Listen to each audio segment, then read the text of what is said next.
I'm Juliana, and I will be analyzing the back squat. So the first thing I'm going to show you is from a posterior, lateral, and anterior view, the normal movement pattern for back squat. You want to keep your feet slightly wider than hip width apart and in a neutral position. During the descending phase or the squat phase itself, you're going to see acetabular-femoral, tibiofemoral, and talocrural flexion, as well as vertebral column extension in response to the acetabular-femoral flexion and humeral ulnar flexion to stabilize the bar. The purpose of this is to strengthen your quadriceps, your gluteus maximus, and your hamstrings because of the load that they're receiving from gravity and the applied resistance. You also want to stress the posterior chain because this is going to act against osteoporosis and act for bone health on all those joints in the spine. And this practices neuromuscular control because of the multi-joint movement, which is going to transfer into our functional lifestyle when we get on and off the couch, in and out of our car, and even in and out of bed. The muscles involved with this are going to be our rotator cuffs, which are going to work to stabilize the shoulder girdle and include the supraspinatus, infraspinatus, teres minor, and subscapularis muscles. It's also going to include your quadricep muscles, which includes your vastus medialis, vastus intermedialis, vastus lateralis, and rectus femoris, which are going to be working during tibiofemoral extension during the ascending phase and acetabular-femoral flexion during the descending phase. You also have your hamstring muscles, which are going to be your semimembranosus, semitendinosus, and your bicep femoris, including both your long and short head. And these are going to work during acetabular-femoral extension for the ascending phase, but tibiofemoral flexion during the descending phase. Some other muscles include our bicep brachii as the antagonist for the humeral ulnar flexion seen with holding the bar, the tricep brachii, which is going to be the antagonist to this motion, the rectus abdominis, which is going to be working to stabilize the trunk and the full body during this multi-joint movement. The gluteus maximus and the gastrocnemius are both going to be acting as synergists in this motion.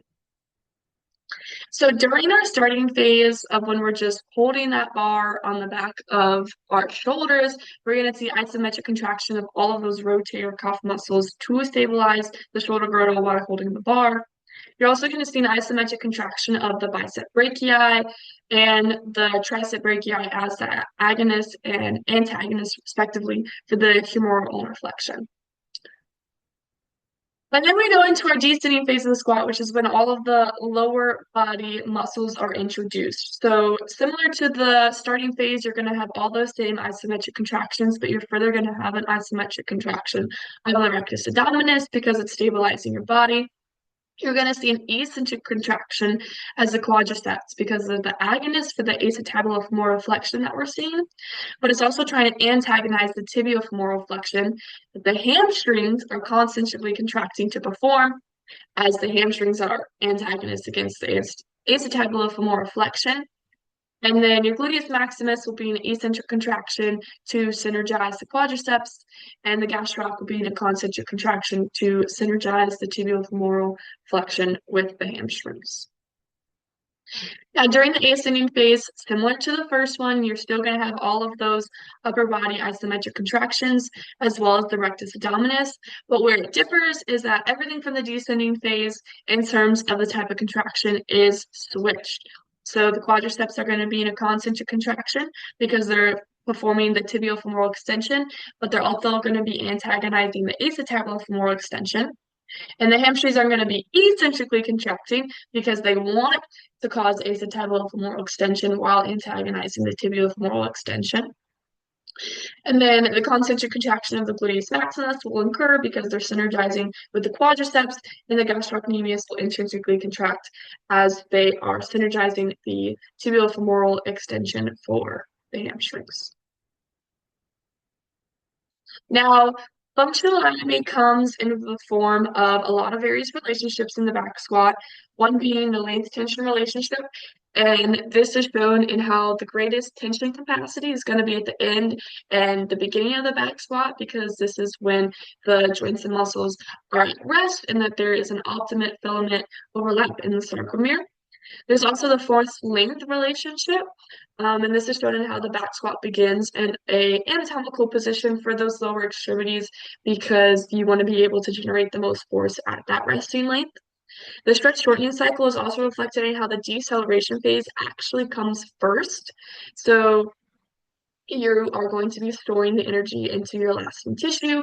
So during the acceleration ascending phase, you have more to propel your body up with.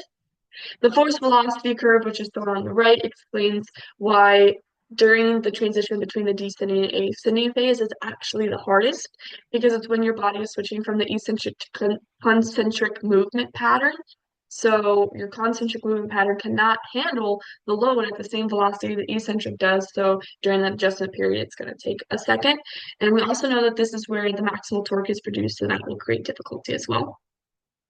And then contractility, extensibility, and elasticity are shown in both the quadriceps and the hamstrings since they have an eccentric and a concentric phase. For the descending phase, we're going to see the hamstrings contract and the quadriceps extend, and that'll switch during the ascending phase. And since they have to both return to their original length in order to perform another squat effectively, they're practicing elasticity between each phase. We also have our range of motion estimates seen in the photo to the right. So we have about 45 degrees of humeral ulnar flexion to hold the bar. This is ideal, but some people may go wider or shorter depending on their range of motion capacity. We also see acetabular flexion around 120 degrees, which is ideal, and then it'll extend back to its anatomical position. Tibial-femoral flexion is about 90 degrees, which is also ideal for a squat. If you go below that, it's no longer a back squat, it's considered a deep squat, and returns to its anatomical position. Then we have talocrural flexion, which is about 20 degrees. Again, this is ideal before it returns to its anatomical position. So the kinetics involved with the back squat is that we have our moment arms, which are drawn with the yellow internal forces, which show that the back squat is a knee dominant movement. We also see that there is the applied force of blue arrow drawn all the way down to our base of support and the gravity being applied to all the various joints. We can see that these external forces of gravity at the joints is actually what's calling those internal forces of the yellow dots and arrows to be executed and generated. The levers involved here are the first and the third class levers. We see a first class lever with how the head must stay up in its anatomical position. And we also see the third class level performed at the talocrural, tibiofemoral, acetabular, even the humeral ulnar joints as they're performing flexion and extension. Continue with our kinetics. Our torque was calculated for the tibiofemoral joint around 194 Newton meters or joules, and the acetabular torque is about 170 Newton meters or joules. And in this free body diagram, we see that there is more downward force than there is upward force, which is why the squat decelerates first, because you have an applied force and a gravity force pushing down, as well as your hamstrings, and then only your quadriceps and gluteus are pushing back. And although the floor reaction and friction will be pushing up, it's more for stability and not necessarily an upward motion force. So with all that being said, our Newton laws of motion are going to be our first, second, and third involved here. Because with our first law of motion, the object or the body is going to stay in motion until all of these forces are generated to act on it in movement, including the internal and external forces. We also see that the gravity and the applied force is working together to do the velocity of the performance, and that there is a correlation between mass and acceleration.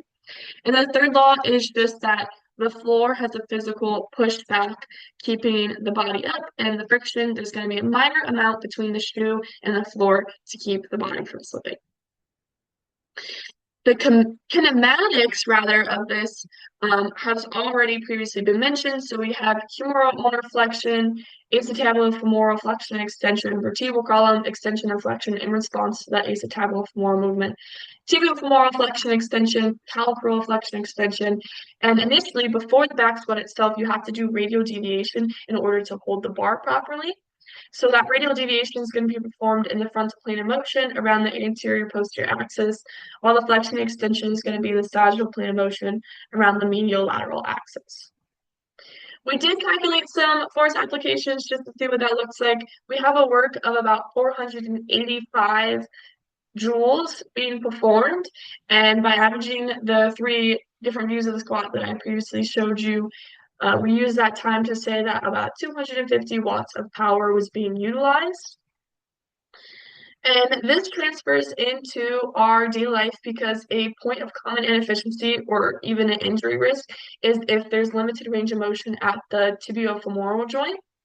This lack of range of motion can cause compensation, such as spinal flexion rather than the lumbar spine extension we want to see, and that could injure the spine or cause intervertebral disc damage at the cartilage. We also see that the tibiofemoral moment arm would not be shortened all the way, so the muscles are going to be trying to do the same amount of work at that length and moment arm.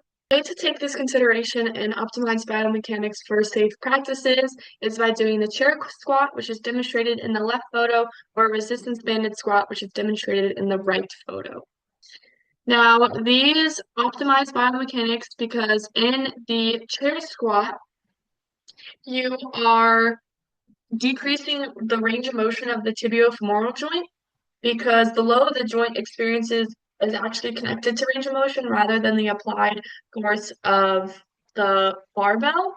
So task-specific motions, such as the functional tasks that we previously mentioned, would be best suited to safely practice leveraging these biomechanics. And this can be practiced in gym context when you're ready to progress to a front or a back squat. It can be practiced at home, just getting up and off the chair. It can be in functional living tasks outside the home, such as getting in and out of the car. And it can also be in a rehabilitation setting if necessary. And then the resisted beta squat on the right is because a reason someone might be experiencing an inhibited tibiofemoral range of motion is because of the load being too high. So this just removes the load and assists with the gravity and body weight a little bit, so you can learn the biomechanics properly and in a safe, controlled, and structured context. This will also be transferable to the different contexts. You can do it in the gym, you can do it at home. If you have just anything to hold on to, such as a door handle of a locked door, it's in our functional living because a lot of people will use the armrest getting in and out of the chair, and again, a rehabilitation center if necessary. That is everything. So here's the list of our references that we use to talk about the information that I talked about today. And thank you so much for your time.